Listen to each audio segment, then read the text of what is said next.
Hi everyone, I'm Lee Goldstein, the Trading Director at 10 Minute Trades. Welcome to the weekly Market Movers video preview.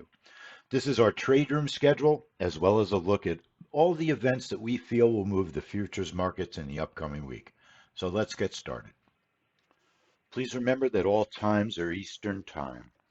So the first event that we're going to be looking at is Sunday evening, 10 p.m. for Chinese trade balance. There's no trade room. We're just going to watch that report, see if it moves the market. Maybe we'll trade it in the future if it does. Monday at 8:45, we're doing something a little bit different and something new.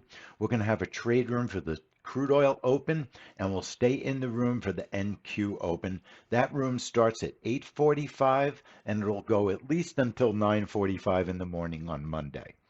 Tuesday at 4 p.m., we have a trade room for the API crude oil report. And then at 8:30 p.m., we're just watching Chinese yearly CPI and PPI. That has not been a dramatic mover. That's why there's no trade room.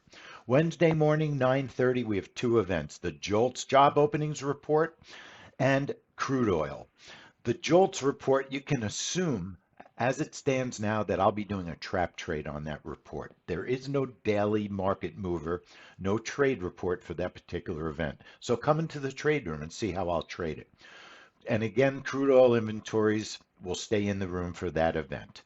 11:30 on Wednesday, we've got WASD, one of my favorite reports. And then at 12:30, we've got the 10-year bond auction. Usually we do take a couple of minute break between WASD and the bond report. Thursday morning at 7:30, we have a quick trade room for the ECB main refi rate, and we'll stay in the room for core CPI and unemployment claims. And we do have a very special way that we're trading core CPI, so make sure you come into the trade room for that. Natural gas at 10 a.m. for the trade room on Thursday and 12:30 p.m. for the 30-year bond auction. Friday, 2 a.m., we'll be watching British GDP, which is quarterly, and their monthly manufacturing and industrial production reports. No trade room. Our only trade room on Friday is the Canada Employment Report, 8 a.m. And then there also is a daily market trade report for preliminary University of Michigan consumer confidence. That report takes place at 10 o'clock. That's our schedule for next week. Now, obviously, things can change, things can be added, extra reports. So keep an eye on your inbox and on the schedule in the trade room lobby so you keep abreast of what's happening in the schedule. All right, everybody, I'll see you soon, and I'm looking forward to all the time we spend this week in the trade room.